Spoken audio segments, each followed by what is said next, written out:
अंदर तो है। कौन अंदर है?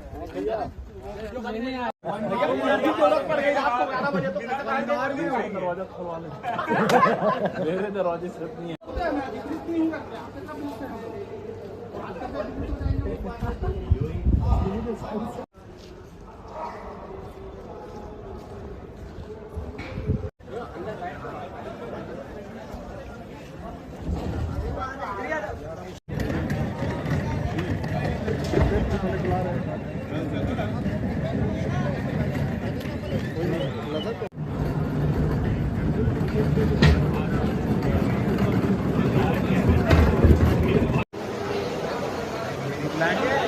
निकालने लगे रहते हैं हाँ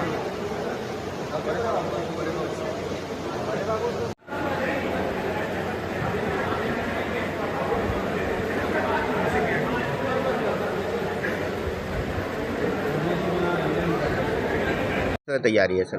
राजनांदगांव जिले की चारों विधानसभा के लिए मतगणना की तैयारियां लगभग पूर्ण हो चुकी है और 3 दिसंबर को मतगणना की कार्रवाई सुबह 8 बजे से प्रारंभ होगी। लेकिन उससे पहले जो मतगणना में लगे अधिकारी कर्मचारी और जो भी निर्वाचन अभिकर्ता अभ्यर्थी या उनके गणना अभिकर्ता है उनको 7 बजे प्रवेश करना है। निर्वाचन अभिकर्ता या अभ्यर्थी या उनके जो गणना अभिकर्ता हैं उनको मंडी से होकर के गेट नंबर 1 से प्रवेश दिया जाएगा। केवल परिचय पत्रधारी जिन्हें प्रवेश की अनुमति होगी वही प्रवेश कर पाएंगे।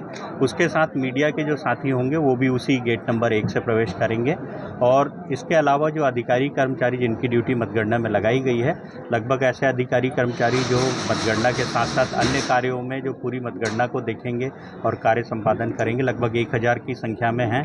ये लोग गेट नंबर 2 से जो मंडी से सीधे स्टेट वेयर हाउसिंग कॉरपोरेशन के गेट तक आता है वहाँ से ये प्रवेश करेंगे। सभी अधिकारियों के लिए जो वाहनों की पार्किंग है वो मंडी के तरफ जहाँ पे सब्जी बाज़ार लगता है, फल बाज़ार है, उस तरफ से प्रवेश करना है उनको। और अभ्यर्थी अभिकर्ता या उनके गणन अभिकर्ताओं को मंडी के अंदर पार्किंग दी गई है। पार्किंग में अपनी गाड़ियाँ खड़े करके उनको 100 मीटर के क्षेत्र में पैदल प्रवेश करने का प्रवेश दिया जाएगा और वो वहीं से प्रवेश कर पाएंगे।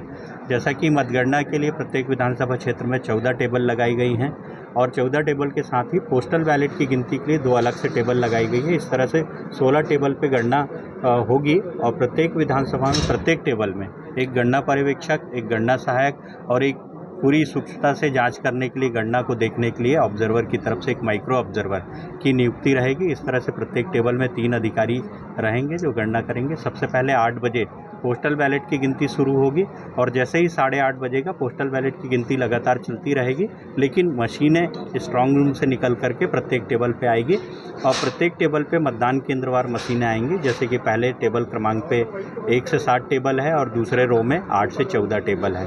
इनमें मशीनें इसी क्रम में मतदान केंद्रवार मशीनें ला के रखी जाएंगी और मशीनों की गणना प्रारंभ की जाएगी। मतगणना लगभग देखा जाए तो राजनांदगांव विधानसभा में 16 चक्र की मतगणना है, जबकि डोंगरगढ़ विधानसभा में 20 चक्र की मतगणना है, डोंगरगांव में 18 चक्र हैं और खुज्जी में 19 चक्र हैं। इस प्रकार से इन चक्रों में मतगणना होगी, लेकिन कोई मशीन से यदि परिणाम प्राप्त नहीं होता है तो उसकी गणना सबसे अंत में चक्र खत्म होने के बाद की जाएगी।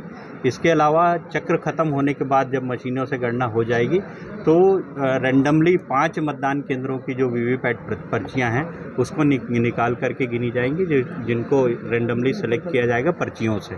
उन्हीं मतदान केंद्रों के वीवीपैट से पर्चियों का सत्यापन होगा और पर्चियों के सत्यापन के बाद जब रिजल्ट होगा वो रिजल्ट डिक्लेयर करके जीते हुए कैंडिडेट को रिटर्निंग ऑफिसर द्वारा सर्टिफिकेट दिया जाएगा। सर, टाई होने की स्थिति में क्या रहेगा सर?